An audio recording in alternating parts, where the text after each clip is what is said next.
శ్రీ మహాగణాధిపతయే నమః శ్రీమాత్రే నమః మాచిరాజ్ భక్తి ప్రేక్షకులందరికీ నమస్కారం.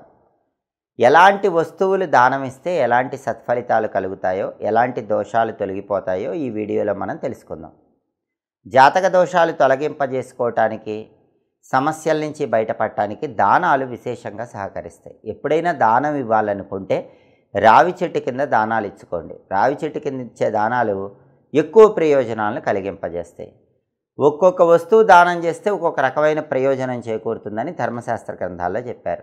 విద్యార్థులు విద్యలో రాణించాలంటే జామ పళ్ళు దానం ఇవ్వాలి. వీలైనప్పుడల్లా జామ పళ్ళు పేదవాళ్ళకి పంచిపెడుతూ ఉన్నట్లయితే విద్యార్థులు మంచి ర్యాంకులు తెచ్చుకోగలుగుతారు. అలాగే సమాజంలో గౌరవం రావాలన్నా, కీర్తి రావాలన్నా, పేరు ప్రతిష్టలు బాగా రావాలన్నా వేద పండితులకు కానీ, గురువులకు కానీ పాదుకలు దానం ఇవ్వాలి, లేదా పాదరక్షలు దానం ఇవ్వాలి.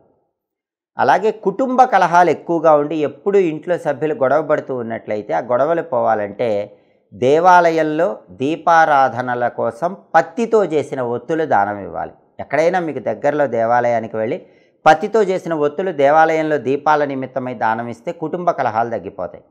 అలాగే కుటుంబంలో మనశ్శాంతి తక్కువగా ఉంటే, ఎవరైనా సభ్యులకి మనసు ఎప్పుడు అశాంతిగా ఉంటే పంచదార ఒకసారి దానం ఇవ్వండి. అప్పుడు కుటుంబంలో శాంతి పెరుగుతుంది. నరదిష్టి, ఎదుటి వాళ్ళ ఏడుపు ఇలాంటివన్నీ ఎక్కువ ఉంటే గనక బూడిద గుమ్మడికాయ దానం ఇవ్వాలి. అప్పుడు నరదిష్టి తొలగిపోతుంది. ఏడుపు, శత్రుబాధలు ఇవన్నీ తొలగిపోతాయి. అలాగే కార్యసిద్ధి తొందరగా రావాలంటే ఆకుకూరలు దానం ఇవ్వాలి. విద్య, ఉద్యోగ, వ్యాపార రంగాలనే కాదు, ఏ రంగమైనా అనుకున్న పనులు తొందరగా పూర్తి కావాలంటే ఆకుకూరలు దానం ఇవ్వాలి.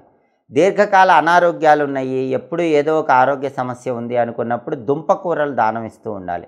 అప్పుడు ఆరోగ్య సమస్యల నుంచి బయటపడవచ్చు. వ్యాపారం సరిగా జరగట్లేదు, ఎప్పుడు నష్టాలు వస్తూ ఉన్నాయి, వ్యాపారంలో పోటీ ఎక్కువ ఉంది అనుకున్నప్పుడు దేవాలయానికి దీపారాధనల నిమిత్తమై నూనె దానం ఇవ్వాలి. దేవాలయానికి నూనె కనుక దానంగా ఇచ్చినట్లయితే వ్యాపార రంగంలో నష్టాలు ఉండవు, వ్యాపారం బ్రహ్మాండంగా సాగుతుంది. అలాగే ఆడవాళ్ళైతే పసుపు, కుంకుమ, పూలు, పండ్లు, రవిక వస్త్రము అంటే జాకెట్ ముక్క ఉంచి తాంబూలం దానం ఇస్తూ ఉన్నట్లయితే వీలైనప్పుడల్లా దీర్ఘ సుమంగళితత్వం కలుగుతుంది. భర్తకు ఉన్నటువంటి అపమృత్యు దోషాలన్నీ కూడా తొలగింపజేసుకోవచ్చు.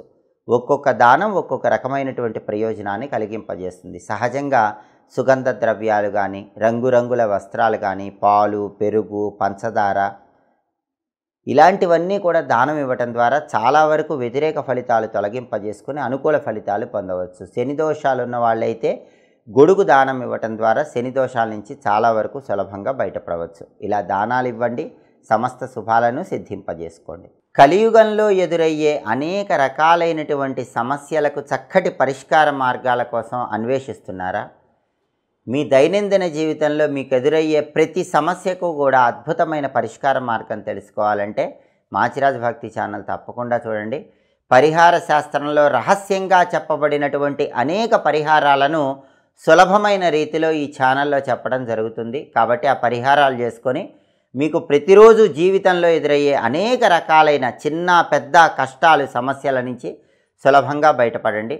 అలాగే మా వీడియోస్ మీకు నచ్చినట్లయితే మా ఛానల్ లైక్ చేయండి, కామెంట్ చేయండి. మా ఛానల్ వీడియోస్ 10 మంది మిత్రులకు షేర్ చేయండి. మా ఛానల్ సబ్స్క్రైబ్ చేసుకోండి. పక్కనున్న బెల్ సింబల్ నొక్కటం మాత్రం మర్చిపోకండి. సర్వే జనాః సుఖినో భవంతు. స్వస్తి.